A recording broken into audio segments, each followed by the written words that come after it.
the entire idea of a chain, a platform that provides the ability to create multiple chains that work seamlessly as one, that idea still to this day has not really sunk into the Twitter, the crypto Twitter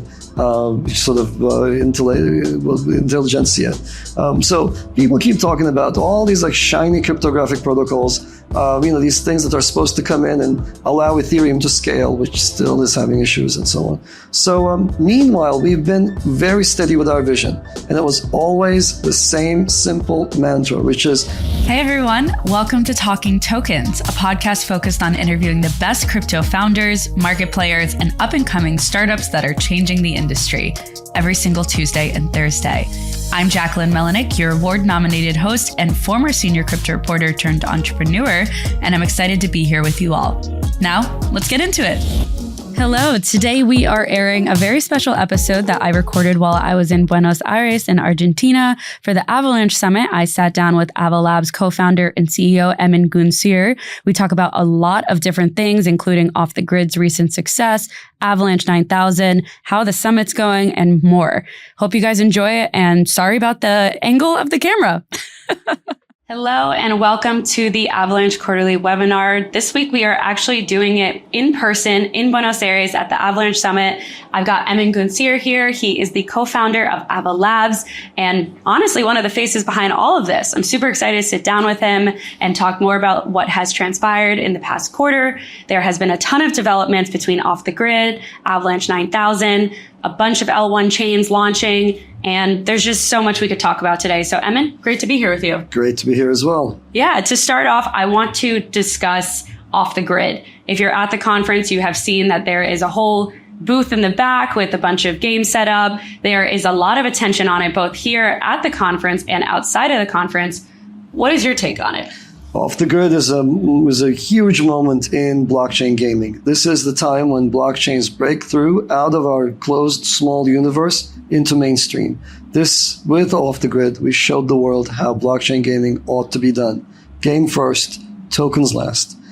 Excellent gameplay, captivating gameplay, and everything around the game universe. And tokens are just an enabler, a facilitator, a way of providing assurance to the users that rare items are really rare, a way of providing to the users a secondary market, and generally a fantastic experience in addition to the game, an open platform by which the game can be extended later on. So those are all the benefits that we all knew in the blockchain space that blockchains could bring, but they'd never been realized before. So the play to earn games, etc., of the older days, they're, I think, hopefully in the past, and we're going to be seeing a new wave of, we're already seeing a new wave of adoption. 6.5 million wallets in, 5 days, 6 days, 10 days, whatever it is.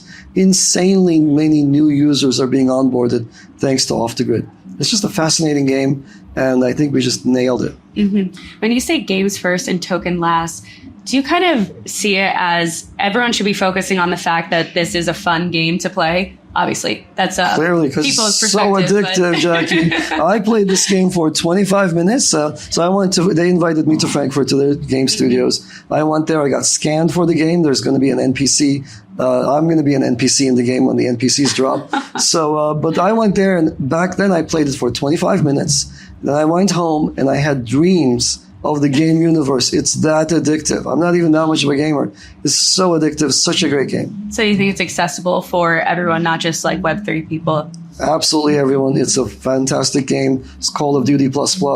It's, like the whole game setup, for people who don't know, is set in the future, very grim universe. People don't have limbs. You go make your way around this island. You kill people. You steal their arms, their legs. You steal their armor, their guns, their ammo, and then you carry out missions. And it's just such a fascinating game. Mm-hmm. And how do you think this will kind of impact the rest of Web3 gaming on Avalanche? Because obviously there's a ton of gaming within this ecosystem, and it is one of the biggest drivers for L1s. But now that we have Off The Grid really propelling, what do you think the impact will be for other games? So we'll see what happens. If history is any guide, what the world needs is one solid use case, one exemplar of a successful application that shows the world how things ought to be done. Off The Grid is that. It shows the power of Avalanche L1s. It shows the world how games can be, really demanding games can be accommodated on top of a blockchain.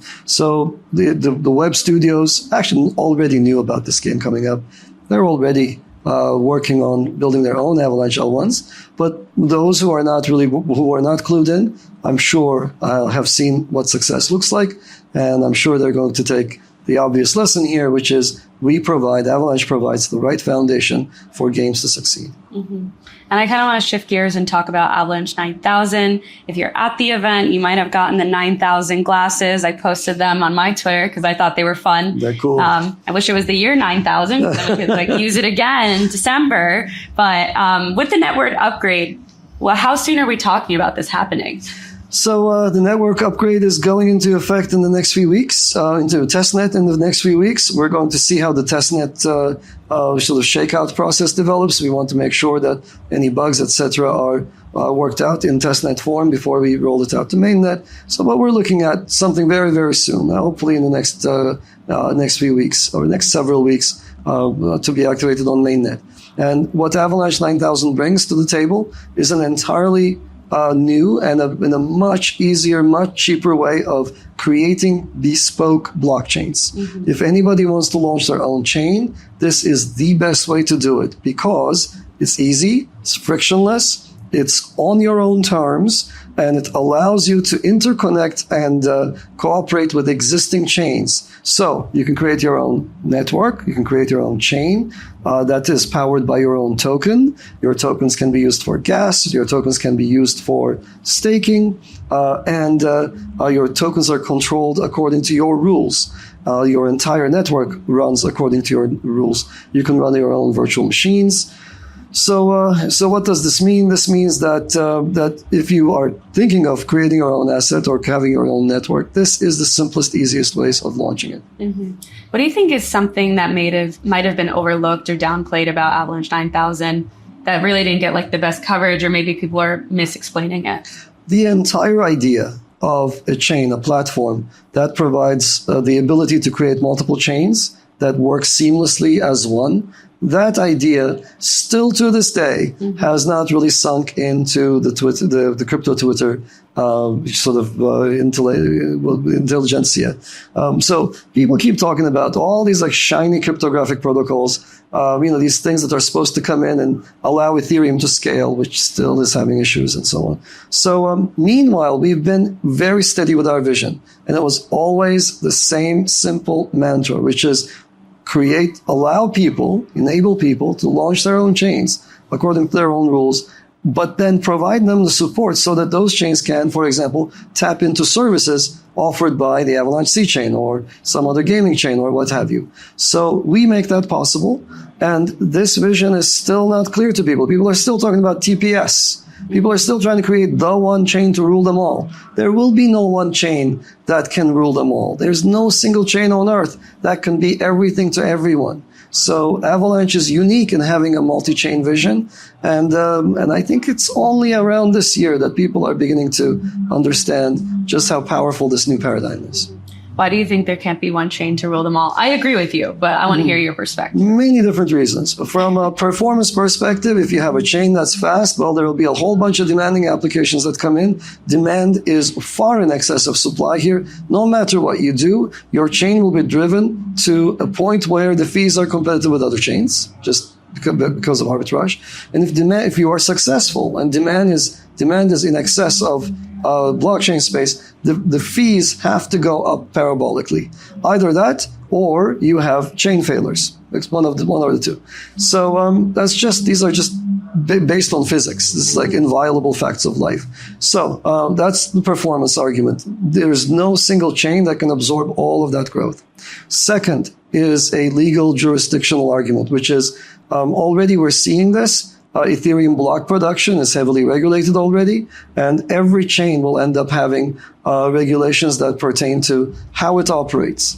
And a chain that works well for a North American context is not going to work well for a BRICS context, for a European context. Europeans have so many more stringent rules about what blockchains ought to be able to do. So we're going to see the emergence of chains for different use cases and different legal jurisdictions for different geographies.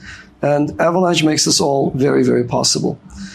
And there's of course the customizability argument. So these virtual machines that you look at, is the Ethereum virtual machine the end all? By no means. If I were to design a virtual machine from scratch today, it would look nothing like the EVM. There's so many inefficiencies there.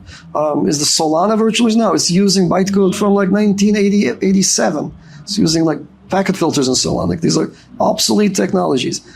If you have a demanding use case and you want it to go fast, you want to be able to meet your requirements, you should be able to customize the heck out of your virtual machine. And a single chain won't let you do that. It's going to have only its own bare bones virtual machine. Mm-hmm. So in our case, with Avalanche L1s, you have control over all three aspects. Mm-hmm. Yeah, and Avalanche, which is the primary network of the blockchain or the seed chain, currently has about 107 blockchains. I checked the math on it. Yeah, I know you're thinking about it. I don't even know. I haven't checked the part of my job. Excellent. And then it's up 78% quarter over quarter, which is a lot. That's a huge increase.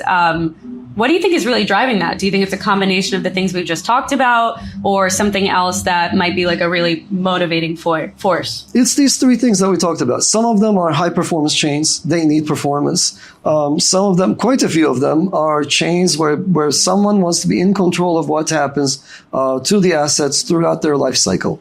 And so that's the second big push. One other issue that motivates people that I didn't mention has to do with MEV capture and has to do with load isolation. Mm-hmm. So a lot of applications don't want their app experience to go down as, for example, the popularity of another app surges on the same chain. So, for example, like we're doing this thing with California where the DMV is putting vehicle titles on chain, and you certainly don't want that process to have unpredictable costs or unpredictable performance properties. You want that thing to be isolated and to provide reliable service. And we take great pride in what we have provided for them. Mm-hmm. And that is one of those 107 chains then? I'm not sure. Is it? I don't know. I haven't looked. Last time I looked, those numbers were lower, and they're growing insanely fast. So exactly. And then there's the subnets, or now we call them L1s. Avalanche L1s. Yes, and there's 40 active L1s right now in your ecosystem. Another stat I looked up, did my homework. How do you differentiate between those 107 blockchains and then those L1s? I'm confused about this counting, Jackie. So you're right. Okay. Look, I haven't looked at the numbers in a while myself. I'm sure you got the right numbers. So let me just kind of give you a primer, but I don't know which numbers are which. So just because I really genuinely haven't looked at the numbers in a while, and you're way more up to date on this stuff than I am. Okay. But we have the concept of networks and chains. Yes. So you can have more networks we can have more chains than networks. Networks are the set of validators that come together to support a set of chains. And typically you'll have one network, one chain, but you can have, for example, our primary network of validators supports at least 3 different chains, P, C, and X. So P is for rendezvous and for interchain communication. X is for asset creation with very tight performance guarantees, and C is for smart contracts. So I think that's what's going on here, that there's a slight difference between networks and chains. But I haven't looked at these numbers in a while myself. I've been quite busy with platform improvements, and but it's fantastic to hear the growth rate. Going up. So last I checked, it was not 170 at all. So 107. 107. Okay, sorry, it's numbers, guys. It's numbers, yeah. So I'm thrilled to hear this. Okay. From a technical perspective, given that you are a very technical founder, you were a professor, obviously started Avalanche and Ava Labs. What are you really looking forward to as like a motivating force to propel Avalanche to like the next level? Let's say within the next 6 to 12 months. Mm-hmm. Is that too soon? It might be. I mean, look, there's no such thing as overnight success here. So everybody who is successful, it happens in spurts. And it happens after many years of hard work. And in fact, a good way to get scammed in this space is to chase the sort of the overnight, I'm going to make it really big plays, because people who try to play that up are invariably the scammers. So if anyone's offering you that, that's a sure red flag. For us, I think what's going to be a key element of our success, our multi-chain vision is unique. And that's going to be pretty key. our community is incredibly strong. And we have been able to capture mindshare in many different sectors. So Off The Grid, obviously, is a very good example of what's happening in the gaming space. I mentioned the California DMV. That's the government space. It's by no means the only play in that space. We also have a very tight relationship to FEMA, which last time, after a hurricane, took 11 years to close their books. And now we're going to help them close it in real time. So there are many other plays in that space. In the institutional space, we have many different plays, and I can go on and on like this, but there's a very strong pipeline of new L1s being launched on Avalanche. And I just did the rounds at the summit here at Avalanche Summit LATAM, and I just heard about some others that people are planning to launch. Mm-hmm. There are at least 80 in the works that haven't been launched that are coming in the next couple of months. So that's a key ingredient of success. Second ingredient that I hope your listeners will take away is a commitment to longevity, right? So these chains are supposed to be around forever. You really need to check out every single founding team, not just the founder, but the team also, to see if they really mean what they say. Because there are a lot of people here who appear during bull cycles and disappear during the bears, right. Who are just announcement machines. There are lots of asinine plays where people just buy announcements, etc. And it can be tough to tell apart the people who are genuinely here to improve the space, the people who are genuinely bringing new technologies, new science into the blockchain space, from those people who are just sort of churning around, the sort of existing software. So those are key ingredients, and I think we've got them in spades. Mm-hmm. What are some of the projects you're looking out for right now at the summit, or conversations you're having that you could share with us? So I would love to answer this, but if I do and I leave out somebody, then they're going to get upset at me. It's not a definitive list. Oh, I see. It's an incomplete. Just whatever came to your mind. Incomplete list. So there are many games here. I'm not going to name names, but Off The Grid, I'm super excited about. The game has barely started, and you just get to play it. You just check it out on PlayStation 5 or on your PC. Amazing game. There's a lot more that's going to happen. They will start dropping additional packs and additional extensions to the game. NPCs aren't there. I'm going to be an NPC in the game. I can't wait to see That's myself. So amazing. I will encounter myself in game, right. And I have dramatic lines that I utter in the game. Yeah. I can't wait for that. There are other AAA games in the works. I think one that has been made public is MapleStory, so which is a very different vibe, right? It's just a chiller, no blood, no gore. I don't think there are guns in MapleStory, but it's a lovely game, and those of you who may not know it, you do know it. You just don't know that you know it. Yeah. It's just pervasive throughout Asia. Once you see the graphics, you'll be like, oh, I love this aesthetic. So I can't wait for MapleStory. So that's just on the gaming side. There are many others. And let me see. So other than that, there is a lot of work that we're doing with institutionals, a lot of work that's gone into real world assets. Avalanche has a great diversity of assets. We have some new stablecoins coming up that provide yield. I'm really excited about those. Because until recently, you have Circle, you have Tether, they don't pay interest. And in this environment, to leave that on the table is really a big mistake. So that's going to get fixed with some of the new offerings that are coming up on top of Avalanche. There's cool DeFi applications. Again, I'm not going to name them because there's so many of them. But, yield services, lending services, advanced swap services, RFQ facilities, really, really excited about those. I should mention couple of last ones. DEXs, they can be very different than the ones that people are used to. What are they used to? Uniswap. That's just old tech by now. So DEX a lot, very different beast, straddles multiple chains. So assets are kept on main chains like Avalanche C chain or Ethereum or Arbitrum or whatnot. But then the trading happens on their own Avalanche L1 very cheaply and in a transparent manner. So fascinating architecture. No one's talking about this. So, it's just people are stuck on the L2 vision, which is very fractured. It's a unifying way of bringing together multiple separate chains. So I'm excited about DEX a lot. They've been breaking all-time highs in terms of volume. I'm excited about Enclave. So that's a new FEX, not a DEX, Not a centralized exchange, not a decentralized exchange. What's AVAX? A fully encrypted exchange. All right. Learn something new today. There's a new concept. And so what it does is it ensures that no one can front run your trades, not even the people who operate the exchange. No one knows what your positions are. Full confidentiality and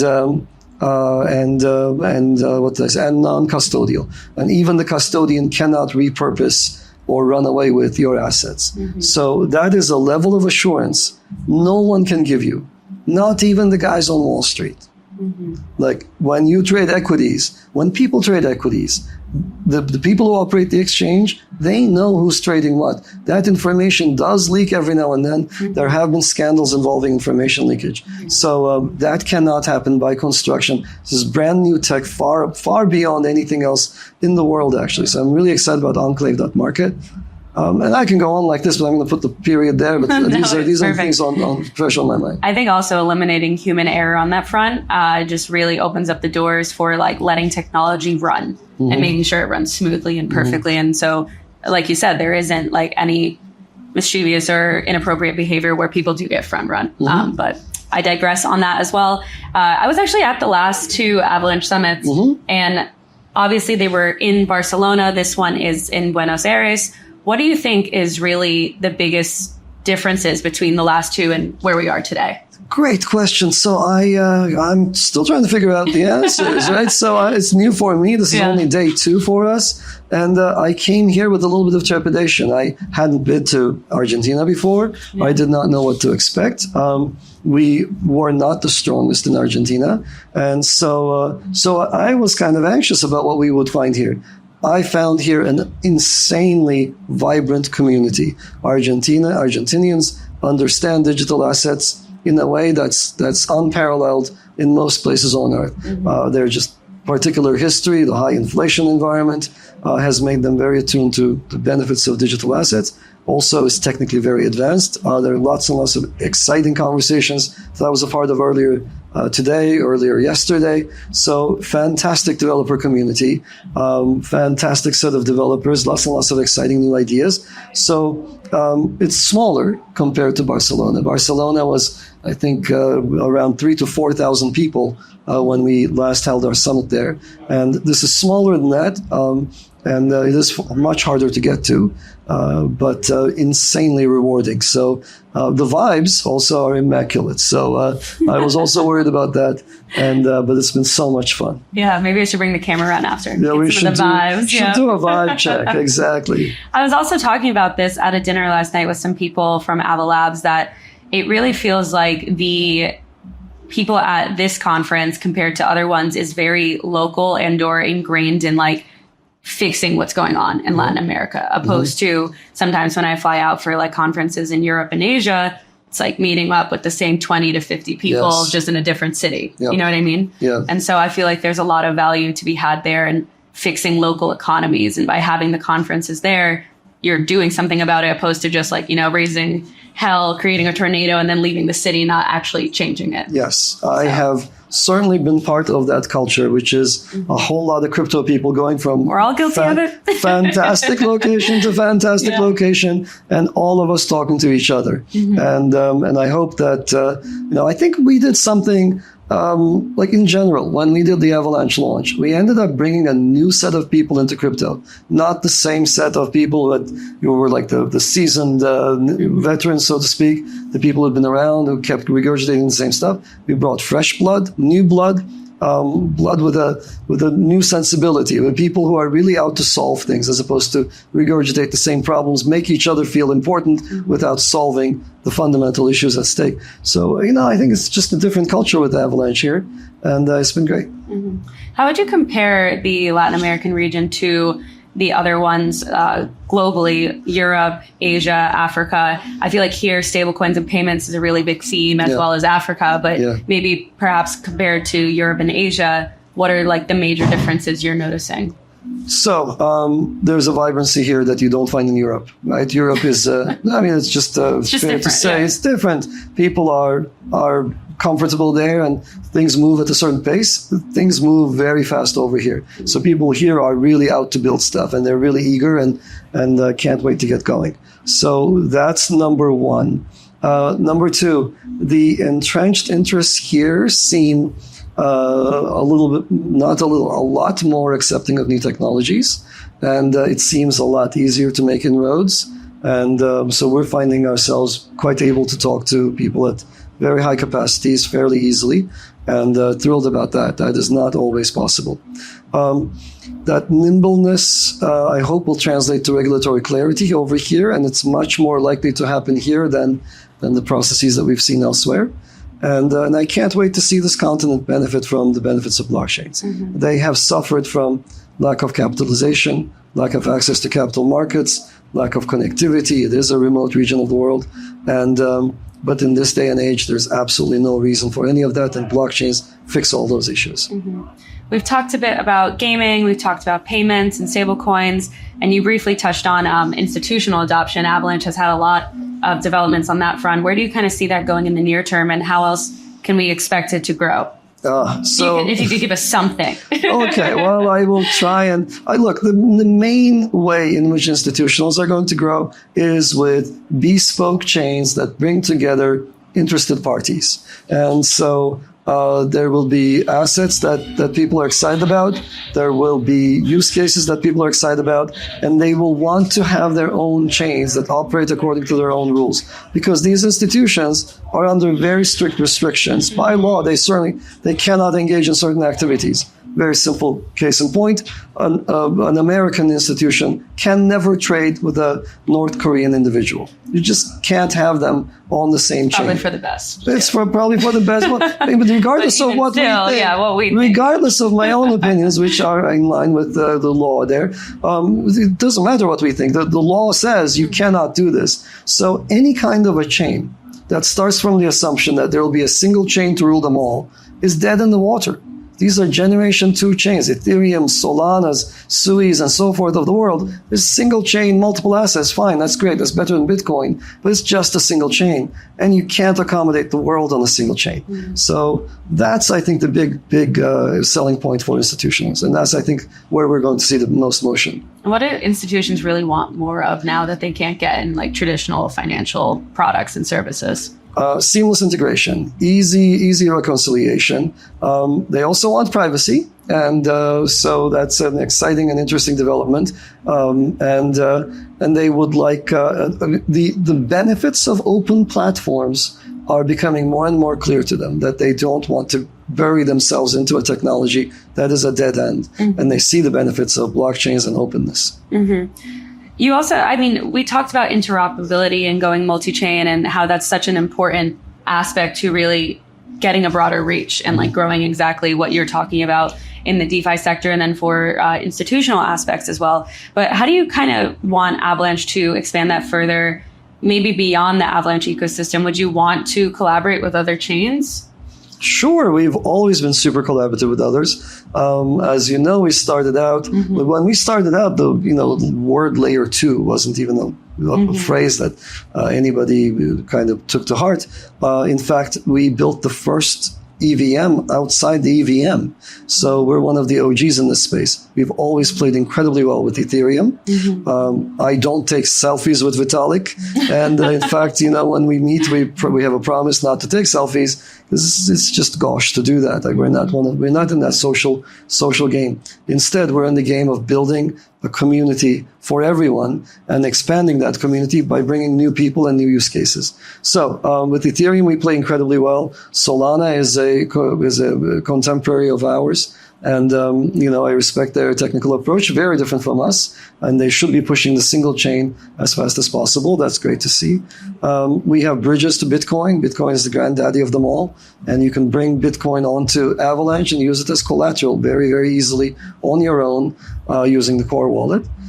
And I can go on like this. A lot of the orgs are close friends. I was just talking to the Zcash Foundation and so forth. So there's a lot that can be done in that space. Yeah. No, that's good. That's good to hear. I wasn't trying to say you weren't playing fairly with everyone. I was just wondering what kind of conversations do you have with them? But that's good to know. And so, yeah, it's, generally we talk about our shared interests. And where appropriate, people come to us and ask for help in bridging their assets onto Avalanche or helping them with technical issues that they have. Before we kind of move towards like the looking forward outlooks and everything, what would you really like to see people build on Avalanche that hasn't really been tapped into yet? Great question. People are doing a lot of things on Avalanche, but I think an area where there's a lot of excitement, at least for me, and not that many players yet, is SocialFi. We have the arena. The arena is really exciting, but it started from one particular take, which is Twitter moved on to a blockchain format, coupled with automatic token generation, coupled with tokenomics that incentivize the right kind of interactions. So I love the arena, very interesting, but there's so much more room for innovation. Take Reddit, for example. Reddit works because so many moderators do a bunch of work for free. Mm-hmm. And that can't be sustainable. Someone has to be able to figure out a blockchain way of doing things where tokens are used to incentivize the moderators, where it just kind of works beautifully with tokens in the background and some kind of incentivization scheme coupled into that. And then there's much, much more, right? So the WhatsApps of the world, the TikToks of the world, etc., could all be tokenized. So social moving onto blockchain is going to be one of the next big things. And we're at the forefront with the arena, but there's much more to do there. Mm-hmm. Yeah, I agree with you. I think social is like a very good answer, and it also brings in more mainstream adoption than just, the Web3 audiences that we have today, for sure. Yeah. So looking to the future, the rest of the year into 2025, I kind of wanted to touch with you on the decentralization of this technology and Avalanche as a whole. What can we expect in this near-term quarter and then next year and so on? So this quarter, everybody's minds are occupied by the election, right? What's going to happen and what's Kamala's take going to be, what's Trump's take going to be, etc. And I'd be lying if I were to tell you that I don't do this. I constantly think about the election results and so on. But I think at the end of the day, after thinking enough and kind of worrying about stuff, etc., I think there are two facts that we should not overlook. One, Trump's position and Kamala's position are not as far apart as the crypto people think it is. I know people think that Trump is going to be a huge boon for the industry, and I suspect that they think Kamala will be terrible, but I don't believe that that's true. I think that those two positions are very close, and so that's one thing. And two, it doesn't matter in the long term. Neither of these things matter. So for what I do, for example, we'll be here. We'll be building no matter what. We'll be building after the election. We'll be building 4 years from now. We'll be building 8 years from now, and so on. So when I look at the long-term viability of the space, it's not going anywhere. Can't be banned. Can't be shut down. So we'll be here, all of us as a community, and the people who will get ahead are going to be those that are building the next generation of applications and platforms. Mm-hmm. I feel like maybe for the American audiences that it's a tougher conversation of like, oh, do we have to leave the country or do we continue building here? Like obviously Avalanche is pretty global, but I get what you're coming from as well. Mm-hmm. And I think we talked about this before we even recorded, but it's like there's been so many highs and lows in the crypto industry that like another round of highs and lows really won't kill us. Nothing. In the long It's run. nothing. We've been tested by fire. Yeah. And I live in and I work in the most regulated space, which is, Southern District, New York, right? We're right there. We're right there. And we're proud to be there. We chose that location because we are here to build legitimate systems that are compliant, that digitize the world's assets, and to enable others to do the same. Mm-hmm. To wrap things up, are there any specific announcements or hints that you could give us that we could look forward to in the coming weeks and months? I'm announced out. So we just went through a whole lot of new exciting developments on top of us. Avalanche9000 was our big reveal yesterday. On top of that, we had Off the Grid come out.